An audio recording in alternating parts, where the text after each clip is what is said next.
వణక్కం. మనం ఇప్పుడు తమిళంలో దిక్కుల పేర్లు ఎలా పిలుస్తారు అన్నది నేర్చుకుందామా?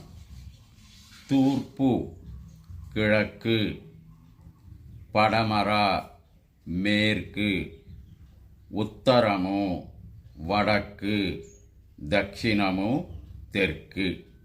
మరొక మారు కిழக்கு, మేற்கு, వడక్కు, తెற்கு. కిழக்கு అంటే తూర్పు, మేற்கு అంటే పడమర, వడక్కు అంటే ఉత్తరము, తెற்கு అంటే దక్షిణము.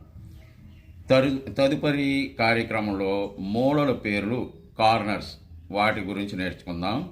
మరి మీరు ఉత్సాహంగా వీటికి సబ్స్క్రైబ్ చేసుకుంటే మేము కూడా ఉత్తేజంతో పరుగున ఇటువంటి వీడియోలు బోల్డ్ అని ఇవ్వడానికి సిద్ధమవుతున్నాం.